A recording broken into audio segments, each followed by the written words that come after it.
Саламатсыздарбы, урматтуу угармандар?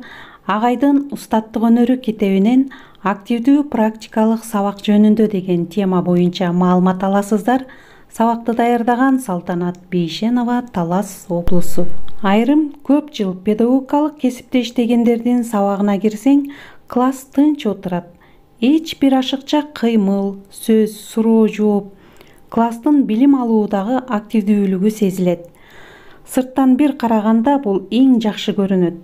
Мугалим классты башкара билет. Окуучулар мугалимден коркот же тартынат. Мугалимге бир-эки окуучу жооп берет, баалат. Мугалим түшүндүрөт. Окуучулар тынч отуруп, кыймылсыз таң калуу, суроосуз, шектенүү, шыктануусуз отуруп, кыймылсыз угат. Үй тапшырма берилип, баалап. Мугалим класс менен адептүү коштошуп чыгып кетет. Эгерде мына ушундай учурда мейман сырттан комиссия келсе дагы мындай сабакты көбүнчө жакшы, орто деп баалап жүрүшөт. Бирок окуучуларга билимдин жугумдуулугу кайсыл даражада болот? Мындай сабактарда окуучулардын ойлоо сезими ойгонут. Кыялдануу, күмөн саноо, талашуу, тартышуу, өз ара далилдөө болдубу? Көндүм ыкмаларды практикада активдүү жасоо болдубу? Демек, бул сабакта класстагы окуучулардын баардыгы үчүн кызыктуу болуп, активдүү ойлондуруп, кыймылга келтирдиби? Мына ушуга дагы көңүл буруубуз зарыл экен.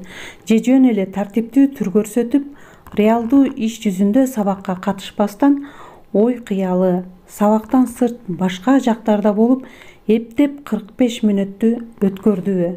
Мугалим доскада жазуу же айтуу менен убара болуп, класс тынч отурганына сүйүнүп, бир-эки окуучунун эле кызыгып, укканын көрүп, бул классты ошондой деп ойлоп, класстын баарын өзүнө билим алууга, ойлоого, изденүүгө тарта албай, кургак дубалга сабак өткөндөй өтүп чыгып кеттиби? Демек, урматтуу кесиптештер, мына ушулардын баардыгын өзүбүздүн өткөн сабактарыбызды сары эсеп салып көрөлү. Эмки сабакта ким жооп берет деп суроо берсе, ошол себептүү класс баягы жаңы теманы түшүнбөй, үн чыкпай, тунжурап отуруп, ар бири менден сурабаса экен, эмнени берди эле деп ойлонуп, же шашып кетип барактап отурушабы?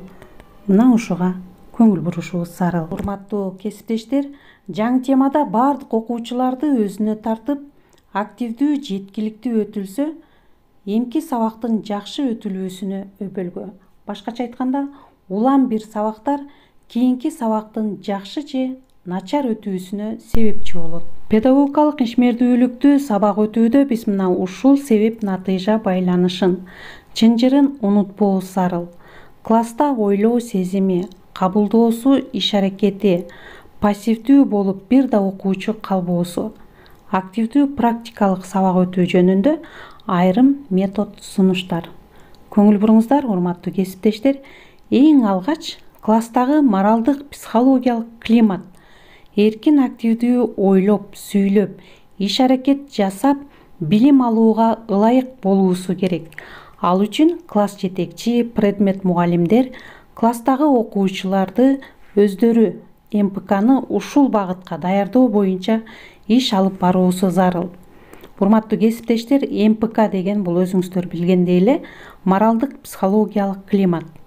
Көбүнчө мындан аркы сабактарыбызда МПК деп берилет, моралдык психологиялык климат болуп чечмеленет. Агай өзүнүн эксперименттик процессинде 8-11 класстан 12 отличник окуучуларды чогултуп, класста окуучулар арасындагы МПК жөнүндө атайын суроолорду анкета түрүндө бергенде, алардын 100% толук эркин ойлоп, сабактарда жооп берип, суроо-жоопко катышуудан, өз классындагы МПКдан, класстан шылдың кылып, мыскылдап күлүшкөнүнөн коркобуз деп жооп берген.